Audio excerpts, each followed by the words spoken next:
This webinar is the first in a series about what it takes for districts to be effective in their practice of inclusive instructional and organizational leadership.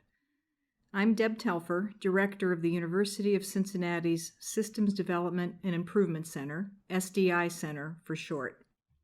Our center is one of the partners in the TIES project, along with the University of Minnesota, the University of Kentucky, the University of North Carolina, Greensboro, the University of North Carolina, Charlotte, the Arizona Department of Education, and CAST. As its website explains, the TIES Center is the National Technical Assistance Center on Inclusive Practices and Policies. Its purpose is to create sustainable changes in kindergarten through grade 8 school and district educational systems so that students with significant cognitive disabilities can fully engage in the same instructional and non-instructional activities as their general education peers while being instructed in a way that meets individual learning needs. This webinar is the first in a series of 5 that provides background knowledge about inclusive instructional and organizational leadership. This approach to leadership mobilizes a school district and its schools to promote high levels of learning overall, as well as among each subgroup of students. It simultaneously supports effectiveness and equity. In such a school district, all students thrive. They experience a rich set of learning opportunities and stretch to meet high expectations. They learn a lot, and they see the relevance of what they learn. School districts that promote inclusive cultures and practices bring all students, including those with significant cognitive disabilities, into one mutually supportive community. Educators break down traditional general education and special education silos and do away with other forms of segregation. At this point, your group might find it helpful to pause the video briefly and discuss the question on the screen. The question is this: the definition of inclusive instructional and organizational leadership presented in the previous slide draws attention to actions a district might take. What actions do you think would support greater inclusivity in your school district? Why? What do we know in general about inclusive instructional and organizational leadership? From the 1970s forward, a large body of research on school leadership pointed to practices that led to instructional excellence and improved student performance. This research emphasized instructional leadership.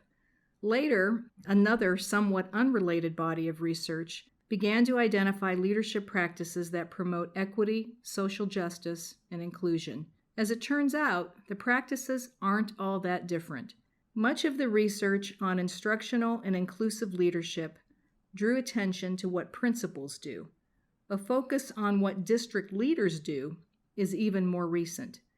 The TIES perspective on inclusive instructional and organizational leadership draws on all of these bodies of research, especially the most recent research, which is also the most systemic in perspective. The recent research identifies 4 sets of practices that improve district-wide capacity for making education more effective and more equitable. These sets of practices involve promoting system-wide learning, prioritizing the improvement of teaching and learning, building capacity through support and accountability, and sustaining an open and collaborative culture. In this webinar, we will review each set of practices briefly. Then, in the next 4 webinars in the series, we will describe each set of practices in detail, along with ways to put the practices into place in a school district. Educational improvement depends on system-wide learning because observing the effect of every improvement strategy is the only way to determine whether or not the strategy is working. The term data-based decision-making may be overused, but the practices it draws attention to are critical for organizational change and for ongoing organizational effectiveness. The opposite of using data to drive decision-making, and also problem-solving and planning, is to rely on guesswork, shooting from the hip, or throwing up one's hands and leaving everything to chance. System-wide learning is almost synonymous with improvement. If we aren't learning, we're stagnating. And if we're stagnating, we can't possibly be improving. Perhaps stop the video again, this time to think together about the critical role that school districts play in the educational improvement process. The questions on the screen may help you think about the relevant issues. Why is the district the right agency to take point on an initiative to promote educational improvement? What happens when one school in a district tries to take point? What happens when a state education agency tries to take point?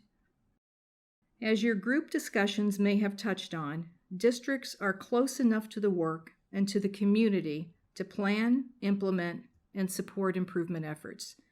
Schools are too small. They do not have sufficient control to sustain improvement work, and they lack the critical connection to community governance structures such as school boards and advisory councils. State education agencies certainly can mandate, encourage, and support improvement work, but they are too distant from local actors and actions to make improvements stick. State education agencies are regulatory bodies.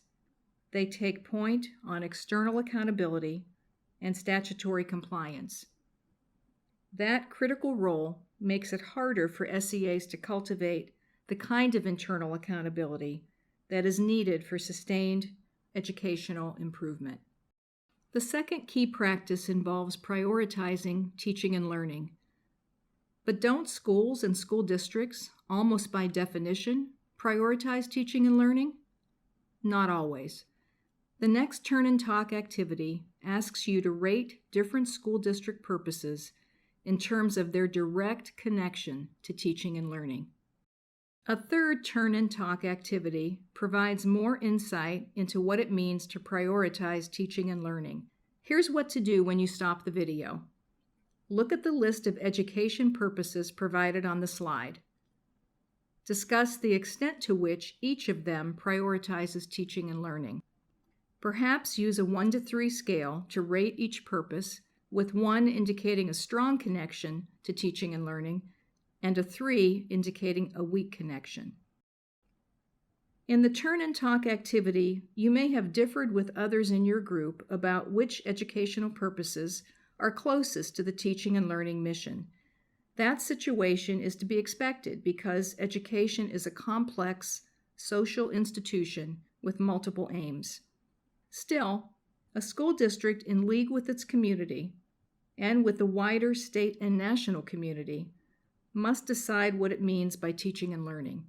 As a considerable body of research shows, the district must then direct its efforts toward accomplishing that small set of purposes. It may need or want to do some other things, of course, but its major focus must be on what it sees as most important. The third key practice involves building capacity through support and accountability. Richard Elmore, 2002, page 5, refers to this practice as reciprocal accountability, and he defines it in the following way. For every increment of performance I demand from you, I have an equal responsibility to provide you with the capacity to meet that expectation. Likewise, for every investment you make in my skill and knowledge, I have a reciprocal responsibility to demonstrate some new increment in performance. His definition simplifies the concept because it focuses on just one person's capacity. A school district, of course, like any complex organization, combines the capacities of many people, all directed toward a common set of aims. Effective districts support the capacities needed to address those aims well, and they hold personnel accountable for accomplishing those aims.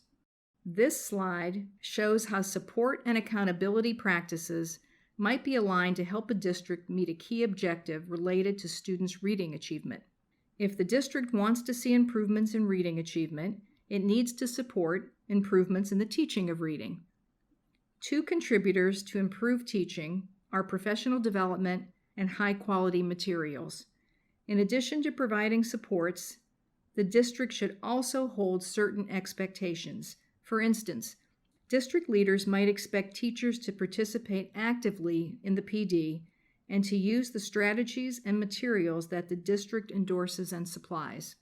The final key practice relates to sustaining an open and collaborative culture. In many districts, changes in structures, changes in organizational culture, and changes in standard procedures will all be needed to put this key practice into place.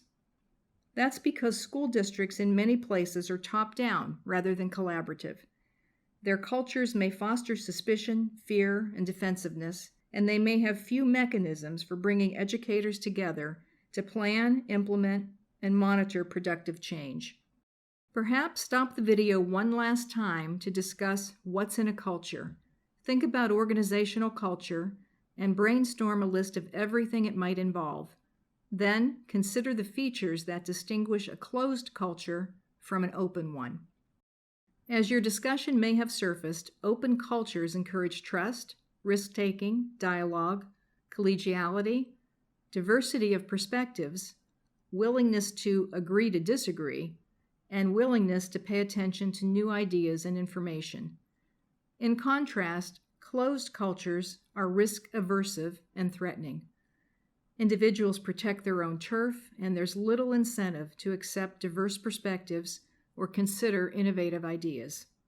This webinar has provided a brief overview of 4 inclusive instructional and organizational leadership practices. We will explore each of these key practices in depth in the 4 subsequent webinars.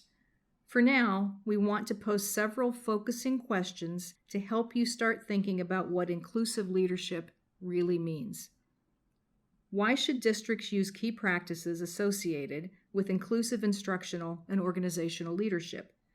How does this approach to leadership support inclusive attitudes and actions? How do inclusive attitudes and actions help districts foster equity? What do inclusive and equitable schools have to offer all students, including those with the most significant cognitive disabilities?